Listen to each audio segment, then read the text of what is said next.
System. तो जैसा कि आप जानते हैं कि डाइजेस्टिव सिस्टम हमारे मुख से शुरुआत होती है।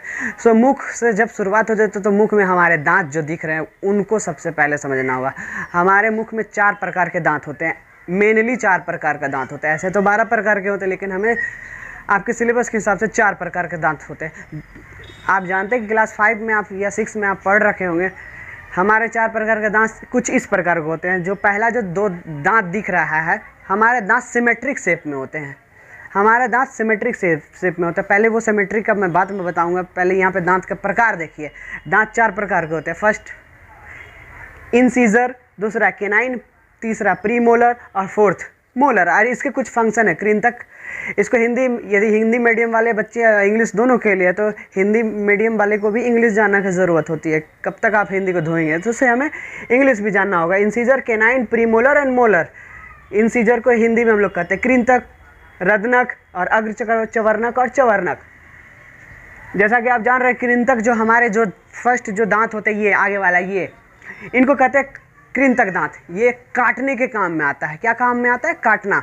दूसरा चीरना और फाड़ना, जो रदनक का कार्य है। रदनक का क्या कार्य है?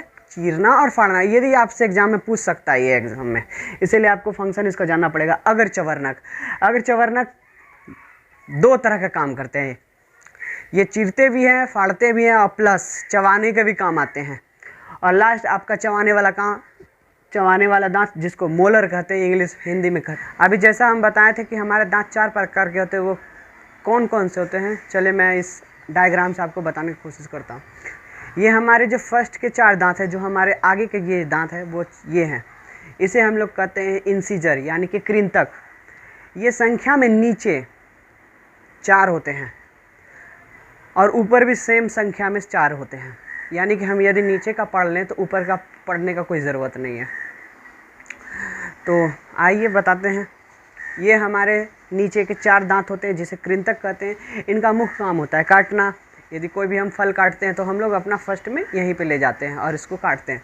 ये जो दो जो दांत दिख रही है नोकीला जैसा, इसको कहते हैं कैनाइन दांत, कैनाइन टीथ। इसका मुख्य काम होता है चीरना। हमारे पास कैनाइन छोटे होते हैं, जबकि मांसाहारी जीव जैसे जो मांस का सेवन करते हैं, जैसे शेर, बाघ, उनके कुछ लंबे लंबे होते हैं, ताकि वो मांस को अच्छी तरह से चीर फाड़ सके। उसके बाद ये जो 2 दांत जो दिख रहा है, ये आपको 2 दांत ये दिख रहा है, इनको कहते हैं प्रीमोलर, अर्थात अग्रचवर्णक कहते हैं। ये जो 2 दांत जो है, ये आपके फर्स्ट ये 2 दांत, इसको कहते हैं अग्रचवर्णक। और ये जो हमारे जो लास्ट के 3 दांत है, इसको कहते हैं चवर्णक, यानी कि मोलर। ये चवर्णक। इन्हीं में से एक दूध का दांत, ये दूध के दांत नहीं होते, ओके। और बाकी बात, दूध के दांत भी होते हैं। अभी उसके बारे में मैं बताऊंगा, दूध के दांत को क्या कहते हैं, जो बाद में परमानेंट जो हो जाते हैं उसको भी क्या कहते हैं। तो अभी आपको जानने वाली बात यह है कि हमारे जो 4 दांत होते हैं और 2 कैनाइन होते हैं, और ये सिमेट्रिक शेप में होते हैं। सिमेट्रिक मीन्स क्या होते हैं, अभी मैं बताने जा रहा हूँ। अभी मैंने बताया कि हमारे नीचे जितने दांत होते हैं उतने ऊपर भी दांत होते हैं। तो यदि मुझे दांत के एक तरफ का पढ़ लिया जाए तो मुझे सारे तरफ का पढ़ने का कोई ज़रूरत नहीं, क्योंकि हम बताएं कि ये सिमेट्रिक होता है। सिमेट्रिक मतलब ये मैं इसे इस तरह से रख सकता हूँ, यानी कि मैं इसको हाफ कर दूँ तो ये जितना उधर होंगे उतना ही इधर होंगे। ये लेफ़्ट का और ये राइट का, ऊपर का भी लेफ़्ट हो जाएगा और नीचे का, ऊपर का राइट भी हो जाएगा। सो इधर आपका लेफ़्ट, सॉरी, ये आपका लेफ़्ट और ये हो जाएगा राइट। अब इसका क्या फार्मूला वो चलिए देखते हैं। इसको अभी हमने बताया कि इसको कहते हैं incisor. I for incisor, C for canine और P फॉर प्रीमोलर और M फॉर मोलर। तो ICPM का फार्मूला बन जाता है। तो हमारे दांत किस फॉर्म में रहते हैं, यदि आपको क्रम में पूछे तो ICPM कहेंगे, यानी कि I means incisor, C for canine, P for premolar और M फॉर मोलर। देखिए, दांत जो होते हैं वयस्क और बच्चे में अलग अलग वेरी करते हैं। सो सबसे पहले हम लोग पढ़ेंगे मैच्योर में, यानी कि वयस्क में कितना होता है।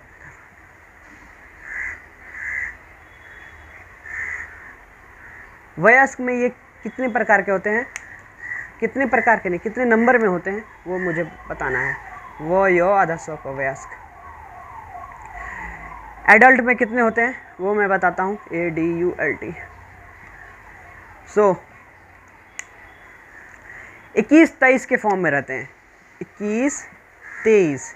अब बोलेंगे सर ये 21-23 क्या होता है। सो 21-23 देख लीजिए आप। इंसीजर, फर्स्ट के 2 इंसीजर 2 होते हैं, आगे के नहीं, आगे के जो लेफ्ट हैं और राइट है, हम बताएं सिमेट्रिक में होता है तो आगे के जो राइट में होते हैं वो 2, और कैनाइन जो कि दिख रहा है आपको वो 1 हो रहे हैं। प्री मोलर ये 2 हो रहे हैं, और 3 फॉर्म में ये रहते हैं, यहाँ से यहाँ तक 3 ये मोलर होते हैं। सो इसीलिए इसको कहते हैं 2, 1, 2, 3, यानी कि 21-23 के फॉर्म में रहता है। चूँकि इतना ही नंबर उधर भी है और इतना ही नंबर हमारे ऊपर के दांत और ऊपर के राइट और लेफ्ट दोनों मिला करके, सो इसलिए इसे हम 21, 23 को हम 4 से मल्टीप्लाई करेंगे, दैट वी गेट, हमें पता चलेगा हमारे 32 दांत, हमारे 32 दांत, यानी कि वयस्क के 32 दांत। लेकिन बच्चों में ये दांत का ये सीक्वेंस वेरी करता है, जैसे बताए थे। तो हम बच्चे में ये 21-23 के फॉर्म में नहीं होते। बच्चे के जो शुरू के जो छोटे बच्चे जो होते हैं वो जब दांत उसके उगते हैं तो ये इंसीजर यानी कि कृंतक जो दांत होते हैं वो तो उगते हैं, कैनाइन भी उगते हैं, बट ये प्री मोलर जो होते हैं वो नहीं उगते हैं। इसीलिए आपको एग्जाम में पूछेगा कि बच्चे में प्री मोलर दांत होते हैं कि नहीं होते हैं। In the age of what age, 2 to 4, 13 age, 12 age and not 2 से लेकर के 8 साल के बच्चों के बीच ये प्री मोलर नहीं होते हैं। और ये मोलर में से 3 मोलर में से 2 मोलर होते हैं और 1 मोलर नहीं होता, जिसे हम लोग कहते हैं विजडम टीथ, अक्ल का चौवा, वो नहीं होते। वो बच्चे जब बड़े हो जाते हैं, मैच्योर 18+ हो जाते हैं, तब ये होते हैं ये। सो चाइल्ड के फॉर्म में ICPM का फॉर्मूला वेरीज करता है। ये 20-21 के फॉर्म में रहते हैं, 21-02 के फॉर्म में रहते हैं, सॉरी। अब ये 21 और 02 कैसे हुआ, अभी मैंने बताया ये एडल्ट के लिए है, ADULT, और ये चाइल्ड के लिए अभी बताया CHILD। चाइल्ड के लिए मैंने बताया ये तो 2 रहते हैं और कैनाइन भी रहते हैं, बट ये प्री मोलर नहीं होते। सो इसलिए ये 0 हो जाते हैं, और मोलर 2 होते हैं, 3 में से 2 होते हैं, और जब बड़े हो जाते हैं तो 1 बाद में आते हैं। सो इस कारण से 2102 क्योंकि ऊपर और नीचे सिमेट्री होते हैं, इसीलिए इसको मैंने 4 से मल्टीप्लाई किया। तो बच्चों में हो गया ये आपका 2, 1, 3 to 5, 5 4 जा 20, 20 दांत होते हैं। बच्चों में कितने होते हैं, 20 दांत। 20 से होते हैं, या बच्चे का बोल रहे हैं, यानी कि 0 से लेकर के 8 से 10 साल के बीच इतने दांत होते हैं। उसके बाद वेराइज करते हैं। अब मुख्य बात इसमें जानना है कि ये आपको 21-23 पूछ लेते हैं एग्जाम में, कितने होते हैं वयस्क में, और ये होते हैं बच्चों में। कुछ और इम्पोर्टेंट बात, जैसे कि हमारे दांत में किस केमिकल के कारण हमारे दांत में कैविटी लग जाती है, यानी कि दांत सड़ता है, किस कारण से। तो पूछा जाता है एग्ज़ाम में कि दांत में फ्लोरीन की अधिकता के कारण हमारे दांत में कैविटी आ जाते हैं। कैविटी मतलब दांत में सड़न हो जाते हैं। सड़न होने के कारण दांत में काला जैसा आ जाता है, खुद्दड़ हो जाता है, जिसको हम लोग घरेलू लैंग्वेज में बोलते हैं। तो जैसा कि मैंने बताया कि फ्लोरीन की अधिकता के कारण हमारे दांत में कैविटी हो जाती है, खुद्दड़, जैसे घरेलू भाषा में कहते हैं, सड़न हो जाती है। अब हमें ये देखना है कि ये जो दांत कौन परमानेंट होते हैं, कौन मिल्क टीथ होते हैं। सो बच्चे के जो दांत होते हैं वो मिल्क टीथ होते हैं, लेकिन कुछ मिल्क टीथ 2 बार निकलते हैं और कुछ 1 बार टूट करके 1 बार ही निकलते हैं। उससे पहले मैं आपको ये बता देता हूँ जो आपके एग्ज़ाम में पूछे जाते हैं। एग्ज़ाम में मोस्टली पूछा जाता है जो हाथी का जो बाहरी जो दांत होते हैं, जिसको हम इंग्लिश में टस्क कहते हैं, लंबे लंबे जो दांत होते हैं, वे पूछते हैं वो इंसीजर होते हैं या कैनाइन होते हैं। इंसीजर होते हैं या केनाइन होते हैं। तो बच्चे लोग, चूँकि ये नोकीला दांत है तो बच्चे लोग सोच लेते हैं कि ये केनाइन होते हैं, यानी कि हिंदी में रदनक होते हैं, इसीलिए वे चूँकि आगे की ओर निकले होते हैं इसलिए बच्चे लोग केनाइन यानी कि रदनक समझ करके केनाइन पे टिक लगा देते हैं। जानने की बात ये होती है कि इसकी केनाइन नहीं होते हैं। हाथी के जो दांत होते हैं वे इंसीजर यानी कि कृंतक होते हैं, जो दो आगे की ओर निकले रहते हैं। इसीलिए याद रखना है कि हाथी के जो दांत होते हैं वे केनाइन यानी कि रदनक नहीं होते हैं, वो कृंतक दांत होते हैं। इसलिए यदि आपको पूछे एग्जाम में हाथी के जो टस्क जो दो निकले होते हैं वो दांत की किस श्रेणी में आते हैं, यानी कि दांत वो किस तरह के दांत होते हैं, तो उसे आपको बताना है। वो कृंतक होते हैं यानी कि इंसीजर दांत होते हैं। अब यहाँ हमें देखना आता है दांत जो होते हैं वो आपके दूध के दांत भी होते हैं और एक परमानेंट भी होते हैं, टेम्परेरी भी होते हैं। सो इंग्लिश में परमानेंट और टेम्परेरी को ये तरीका से लिखा जाता है। एक को कहते हैं मोनोफियोडेंट, MONO मोनो, PHY डोंट, मोनोफियोडेंट। और एक कहते हैं डाइफियोडेंट,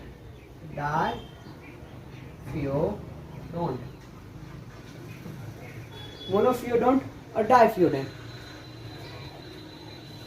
ये मोनोफियोडेंट जो होते हैं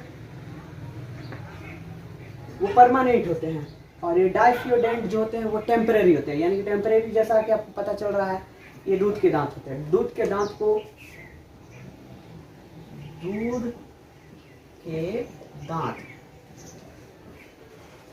क्योंकि ये बचपन से ही हमारे दांत में रहते हैं। इनकी संख्या पूछते हैं एग्जाम में, इनकी संख्या 20 होती है। इनकी संख्या कितनी होती है एग्जाम में पूछे तो 20 होते हैं। इसलिए बच्चों को अभी मैंने बताया इसके टोटल जो दांत होते हैं वो 20 दांत होते हैं। जो बाद में जो दांत आते हैं 8 साल के बाद वो डाइफियोडेंट के श्रेणी में मोनोफियोडेंट के श्रेणी में आ जाते हैं, और जो दूध के दांत होते हैं वो डाइफियोडेंट के श्रेणी में आते हैं। तो मोनोफियोडेंट वो 12 होते हैं। और ये 12 कौन कौन से होते हैं, जैसा कि आपको पता चल रहा है ये 12 मोलर होते हैं, MOLAR मोलर। इसमें से 2 मोलर जो हमारे बचपन में ही रहते हैं और ये 2 एक्स्ट्रा जो प्री मोलर जो निकलते हैं। सो कुल मिलाकर के हमारे मोनोफियोडेंट दांत 12 होते हैं और डाइफियोडेंट दांत जो होते हैं वो 20 होते हैं। अब देखना है मनुष्य के जीवन काल में पूछ लेता है कि कुल मिलाकर के कितने बार दांत आते हैं। जीवन काल में मनुष्य के कितने बार दांत आते हैं, तो ये तो 12 जो मोनोफियोडेंट है वो तो एक बार ही आते हैं, और डाइफियोडेंट एक बार आकर टूटते हैं, फिर एक बार आकर के ये टूटते हैं, यानी कि 2 बार ये आते हैं।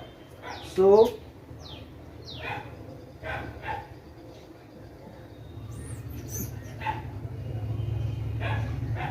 मनुष्य के जीवन काल में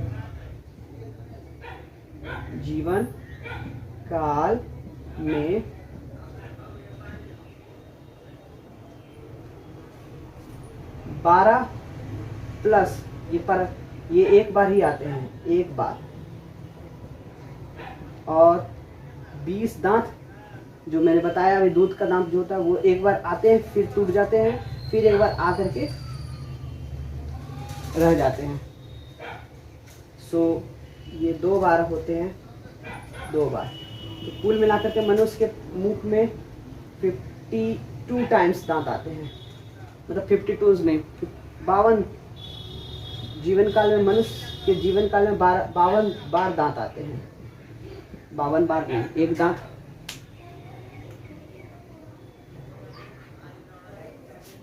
सो मनुष्य के जीवन काल में एक बार 12 दांत और 2 बार 20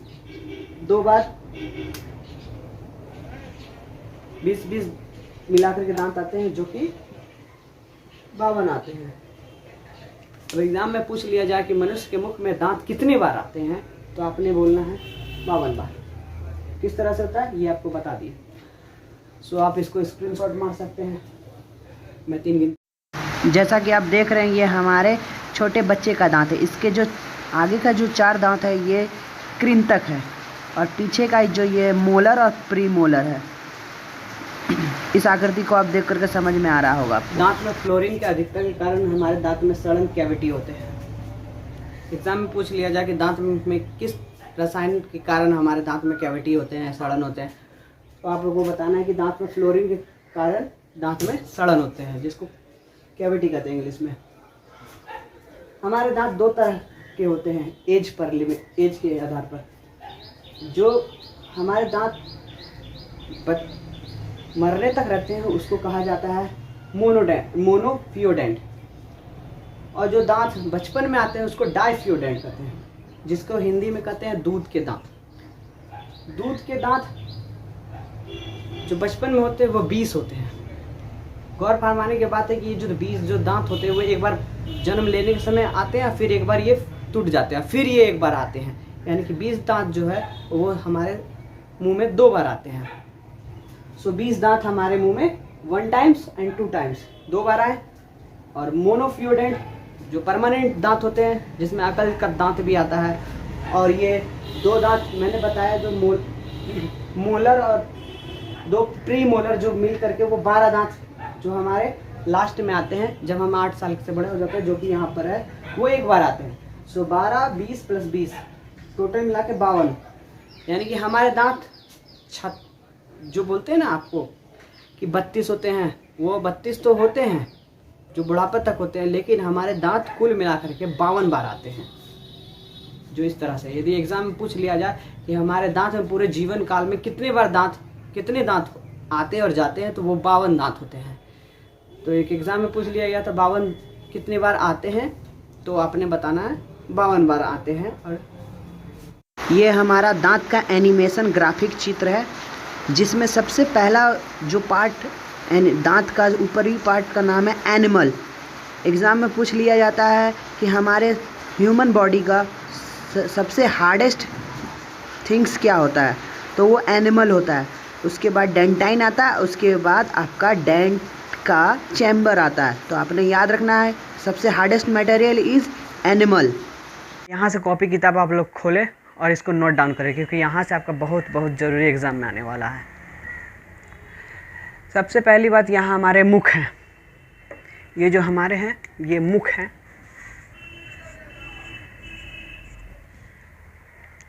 सो हम लोग भोजन जो लेते हैं वो तो हम मुख से लेते हैं। तो मुख में हम भोजन जो हमसे बड़े हैं, हमारे दादा पापा बोलते हैं कि बेटा चबा के खाओ, तो उसमें भी कुछ लॉजिक है, तभी वो बोलते हैं। अब देखना है कि वो चबा के क्यों बोलते हैं।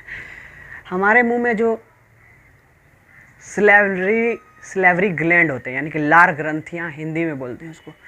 हम जो भी खाना खाते हैं उसमें लार मिल जाता है, जो हमारे भोजन को डाइजेस्ट होने में मदद करता है। सो हमारे मुख में 3 लार ग्रंथियाँ होती है, 1, 2 और 3। 3 इस साइड और 3 इस साइड, टोटल 6 लार ग्रंथियाँ होती है। सो ये 3 लार ग्रंथियाँ कौन कौन सी होती है, जो हमारे खाने को पचाने में मदद करती है। ये खाने के कौन से चीज़ को पचाने में मदद करती है। जो हमारे लार ग्रंथियाँ होती है वो खाने के स्टार्च को पचाने में मदद करती है। अभी स्टार्च क्या होता है, जो हम लोग रोटी चावल वगैरह खाते हैं तो उसका जो स्टार्च जो होता है, जो हमें स्वाद में मीठा लगता है, वो उनको पचाने में ये मदद करती है। स्टार्च ग्लूकोज में कार्बोहाइड्रेट में कन्वर्ट होता है, तो इनका पाचन हमारे मुख से ही शुरू हो जाता है। सो इसलिए हमें चबा करके खाना चाहिए ताकि लार उसमें अच्छी तरह से मिल जाए। चलते हम लोग एग्ज़ाम में जो पूछता है वो उस पर कंसंट्रेट कर। ये सलेवरी ग्लैंड 3 का नाम ये है। पहला सलेवरी ग्लैंड का नाम है पैरोटिड, दूसरा सबमैंडिब्यूलर और तीसरा सबलिंगुअल। ये तीनों सलेवरी ग्लैंड एग्जाम में पूछने वाली बात है कि ये हमारे मुख से, मनुष्य के मुख से सामान्यतः औसतन कितने लीटर लार निकलते हैं। तो एग्जाम में लिखना है हमारे मनुष्य के मुख से 1.5 लीटर लार निकलते हैं। ये 3 ग्लैंड इस 1.5 लीटर लार को छोड़ते हैं, पैरोटिड, सबमैंडिब्यूलर और सबलिंगुअल। ये सलेवरी ग्लैंड है। सलेवरी ग्लैंड में कुछ एंजाइम पाए जाते हैं। ये एंजाइम हमारे भोजन को मुख से ही पाचन करने में मदद करते हैं। मेनली ये स्टार्च को पचाते हैं। स्टार्च मीन्स समझ लीजिए भूसा। हमारे लार में कुछ एंजाइम पाए जाते हैं।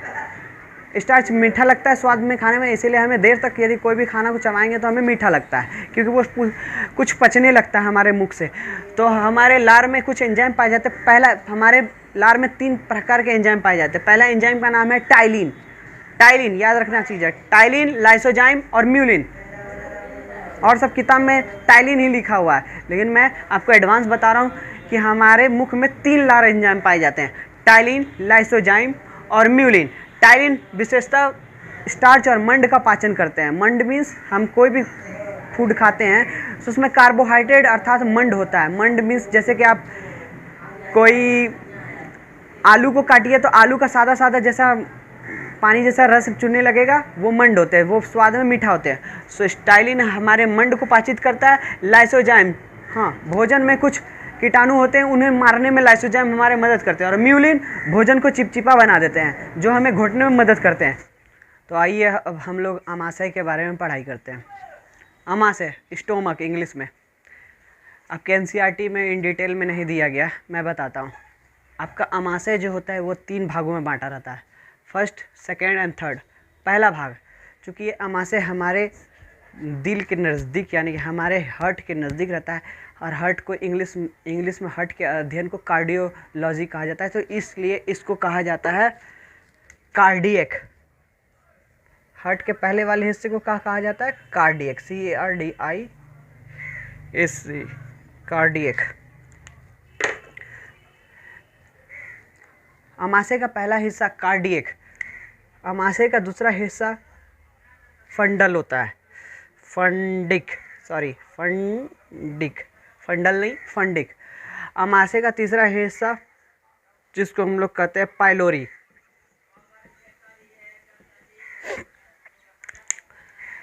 तो हमारे आमाशय के 3 हिस्से, पहला हिस्सा का नाम है कार्डिक, दूसरा फंडिक एंड तीसरा पाइलोरी। याद करिएगा, कार्डिक, फंडिक एंड पाइलोरी। ये कार्डिक का क्या कार्य होता है? हमारे भोजन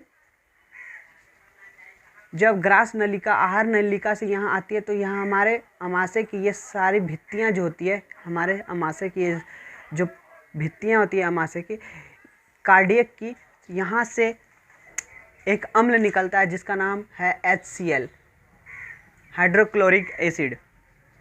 ये भोजन को अम्लीय कर देता है, यानी कि एसिडिक कर देता है। ये भोजन को अम्लीय कर देता है। अम्लीय करने से क्या फ़ायदा होता है कि भोजन को टुकड़ा होने में, भोजन को टूटने में मदद मिलता है। यानी कि अम्लीय भोजन होने से भोजन टूटने में मदद होता है। अम्लीय भोजन हो जाता है जिससे वो टूट जाता है, ओके। और साथ ही साथ मैंने बताया था आपको पहले वाले में कि हमारे मुख में जो सलेवरी ग्लैंड होते हैं, उनका जो तीसरा सलेवरी ग्लैंड में जो तीन एंजाइम होते हैं, उसका एंजाइम मैंने बताया था आपको, डायस्टेज, लाइसोजाइम और म्यूलिन। तो लाइसोजाइम हमारे भोजन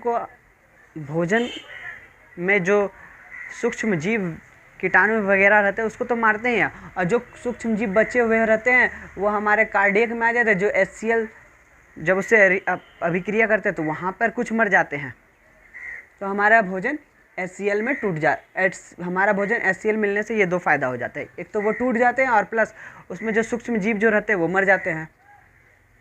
उसके बाद ये भोजन हमारे फंडिक में आते हैं। फंडिक का कुछ विशेष कार्य ने, हाँ, एक चीज़ है कि फंडिक में कांटेदार नुमा संरचना होती है इस तरह से।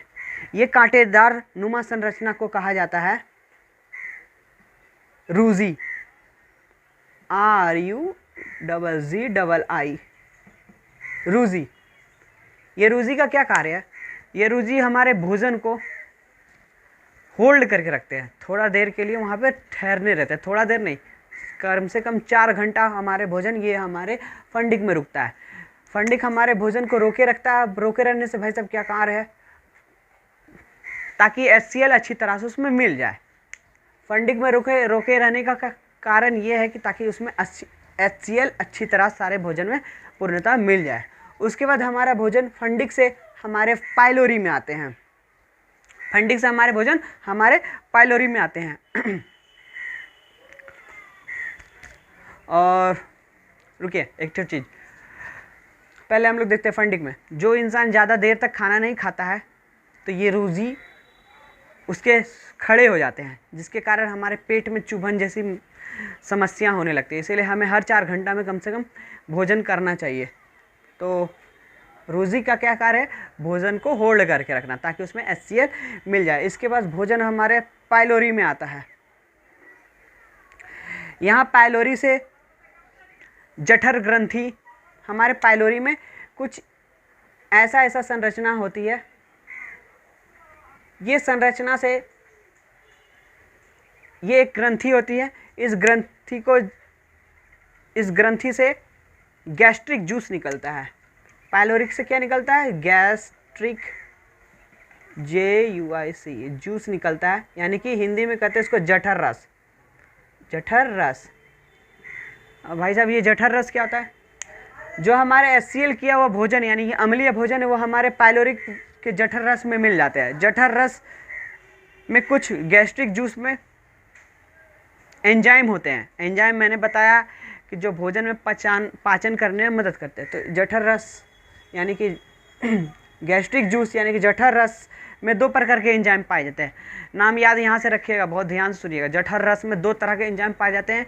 एक होते हैं पेप्सिन, एक क्या होते हैं? पेप्सिन, PE पेप्सिन, और दूसरा एंजाइम का नाम है रेनिन। एक होते हैं पेप्सिन और एक होते हैं रेनिन। भाई साहब ये पेप्सिन का क्या कार्य है? तो हम लोग जानते हैं कि हम लोग भोजन में अनेक प्रकार के पोषक तत्व पाए जाते हैं। प्रोटीन, वसा, खनिज, लवण। तो हमारे भोजन में कुछ प्रोटीन होते हैं। तो protein P4 pepsin, P4 protein. तो भोजन में जो प्रोटीन होता है, हमारे गैस्ट्रिक जूस से जो पेप्सिन निकलते हैं वो प्रोटीन का पाचन शुरुआत कर देते हैं। प्रोटीन का पाचन। परंतु यहाँ प्रोटीन पूर्ण रूप से पाचित नहीं होता है। अभी हम देखेंगे कि प्रोटीन कहाँ कहाँ पाचित होता है। यह अभी पेप्टाइज प्रोटीन हो जाता है, ये पेप्टाइजकृत प्रोटीन हो जाता है। उसके बाद ये रेनिन एक एंजाइम होते हैं जो दूध को दही बनाने में कार्य करते हैं। जब कोई बच्चे रहते हैं, जब छोटे बच्चे रहते हैं तो वो माँ का दूध पीता है। तो उसके पेट के अंदर भगवान का देन है कि उसके पेट में प्रोटीन, कार्बोहाइड्रेट को पचाने वाला कुछ नहीं रहता, सिर्फ एक एंजाइम पाया जाता है, वो रेनिन। इसलिए बच्चा जब भी दूध पीता है तो उसका दूध पचा देता है रेनिन। लेकिन जैसे जैसे बच्चा का उम्र बढ़ता है तो उसका पेट के अंदर का रेनिन घट जाता है। इसलिए बुढ़ापा में यदि कोई दूध पीता है तो उसे दस्त जैसे शिकायत हो जाती है। तो रेनिन का कार्य क्या है? दूध को दही बनाना। रेनिन का क्या कार्य है? दूध को दही बनाना। रेनिन दूध को दही बनाता है।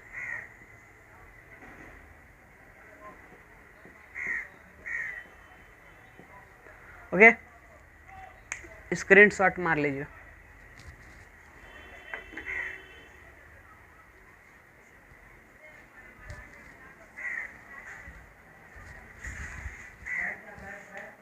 राजपूत, यदि आप हमसे अच्छी तरह से और पढ़ाई करना चाहते हैं या आप अपना कोई कमेंट करना चाहते हैं तो आप मेरे ये व्हाट्सअप नंबर पर व्हाट्सअप करके पूछ सकते हैं 7970428597।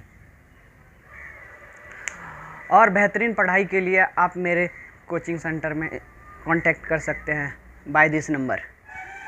ओके,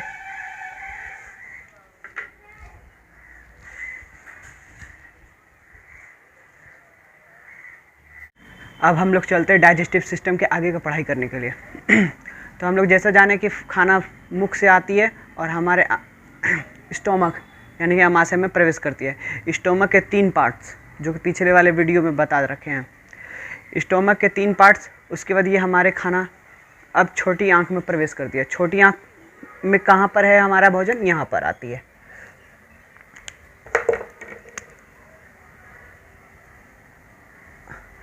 उससे पहले मैं आपको कुछ इम्पोर्टेंट बात बता देता हूँ। ये हमारा लीवर है यानी कि यकृत है, और ये हमारा अमाशय है, पैनक्रियाज है, इसको अमाशय कहते हैं।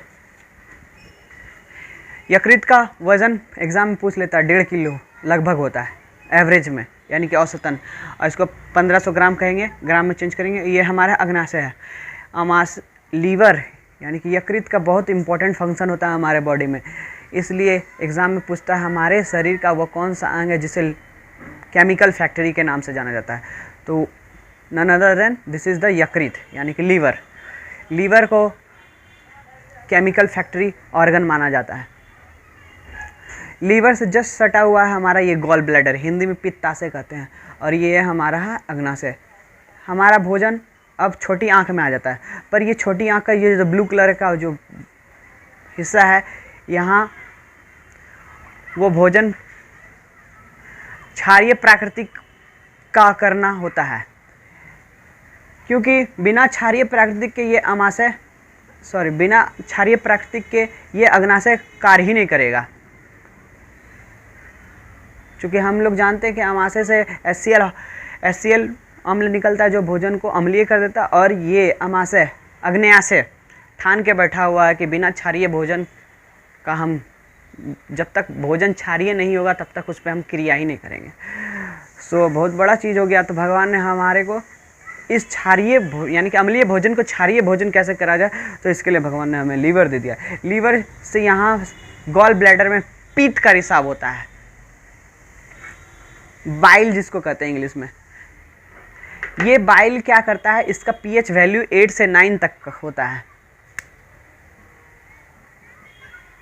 ये बाइल का पीएच वैल्यू 8 से 9 होता है। अब 8 से 9 होता है तो क्या करें, 8 से 9 होता है तो जैसा कि हम जानते हैं कि लगभग यहाँ का पीएच वैल्यू HCl का 1.5 होता है, जो कि भोजन वजन मिल करके 2 से 3 कर दिया जाता है। और जब ये 8 से 9 पीएच वैल्यू ये क्षारीय प्राकृतिक का होता है, जब अम्लीय और क्षारीय मिल जाता है तो ये इसको टफ कर देता है, इसको तड़प करके ये क्षारीय भोजन हो जाता है। अब समझ में आया ये यकृत का क्या काम है। यदि हमारा यकृत नहीं होता तो इससे बाइल नहीं निकलता। जब बाइल नहीं निकलता तो ये अम्लीय भोजन को वो क्षारीय में तब्दील नहीं करता। जब भोजन क्षारीय हो जाता है तब अग्न्याशय लेकिन ये क्षारीय होता है कैसे, इसको कौन ऑर्डर देता है? ये जो छोटी आंख का जो फर्स्ट हिस्सा जो दिख रहा है आपको, यहाँ से कुछ हार्मोन निकलते हैं। ये हार्मोन क्या होते हैं? हार्मोन वह जैविक रसायन होता है जो ब्लड में मिल करके किसी दूसरे ग्लैंड को, यानी कि दूसरे और ग्लैंड को, अंग को स्टिमुलेट करते हैं। स्टिमुलेट मतलब उसको उत्तेजित करते हैं। जैसे कि तुम चुपचाप बैठा हुआ 2 झापड़ कोई मार दिया तो तुम उत्तेजित होकर उसको 4 झापड़ और मार नहीं दोगे, तो जस्ट वही काम करता है हार्मोन। यहाँ से 2 तरह के हार्मोन निकलते हैं, एक हार्मोन इसके लिए और दूसरा हार्मोन इसके लिए। पहला हार्मोन का नाम है कोलेसिस्टोकाइनिन। कोलेसिस्टोकाइनिन, यहाँ से एक हार्मोन निकलता है कोलेसिस्टोकाइनिन। वो कोलेसिस्टोकाइनिन हमारे लीवर से तो लगातार पीत का रिसाव होते रहता है जो कि गॉल ब्लैडर में जमा हो जाता है। कोलेसिस्टोकाइनिन वे गॉल ब्लैडर को संदेश देता है कि भोजन आ गया है, भोजन यहाँ आ गया है, तुम अपना गॉल ब्लैडर से पीत को स्रावित करो। तो जब जैसे कोलेसिस्टोकाइनिन यदि नहीं होता तो वो स्रावित ही नहीं होता, यानी कि इसको वो संदेश ही नहीं देता। तो यहाँ से एक हार्मोन निकलते हैं कोलेसिस्टोकाइनिन। याद रखना है कि हमारी छोटी आंख से 2 हार्मोन का रिसाव हो रहा है। फर्स्ट में कोलेसिस्टोकाइनिन, दूसरा है एक सिक्रीटिन। जब भोजन कोलेसिस्टोकाइनिन संदेश भेज करके जब गॉल ब्लैडर पित्ताशय से पित्त रस छोड़ देता है तो हमारा भोजन का पीएच वैल्यू क्षारीय हो जाता है। जब ये क्षारीय प्राकृतिक का हो जाता है तो हमारा भोजन अब यहाँ आता है। जैसे भोजन यहाँ पर क्षारीय हो जाता है तो यहाँ से एक और हार्मोन रिलीज होता है जिसको कहते हैं सिक्रेटिन। सिक्रेटिन हार्मोन हमारे अमाशय को संदेश भेजता है कि भोजन अब क्षारीय हो चुका है, अब तुम अपना स्टार्ट काम कर दो। तो सिक्रेटिन से 3 तरह का एंजाइम निकलते हैं। सिक्रेटिन अग्नाशय को संदेश भेजता है कि ये क्षारीय हो चुका है। हमारा अमाशय 3 तरह के एंजाइम को रिलीज़ करते हैं। और ये 3 तरह के एंजाइम कौन होते हैं देखते हैं। इसको शॉर्ट फॉर्म में याद रखना है, LAT, लेट हो गया। ये मरने वाला लेट नहीं है, याद करने के लिए बना है, LAT। ये लेट क्या होते हैं? सो L means lipase, A means amylase और T मीन्स ट्रिप्सिन। फिर से सुनिएगा, L for lipase, L means lipase, A for amylase, amylase और T फॉर ट्रिप्सिन।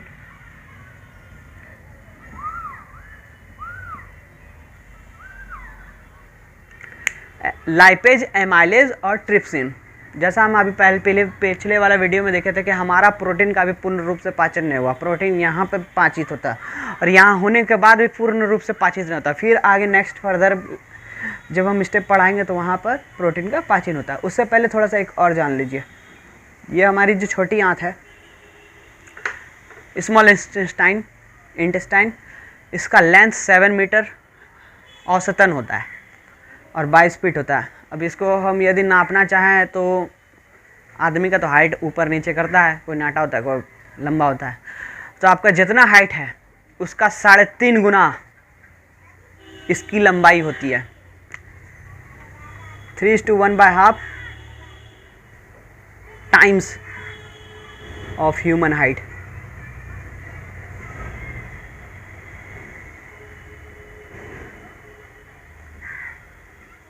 यानी कि 3.5 गुना इसकी लंबाई होती है। यदि हम 5 फीट की है तो 5 या 15 और 7 22.5 फीट की तो यही हो जाएगी। तो इसलिए एवरेज 22 फीट।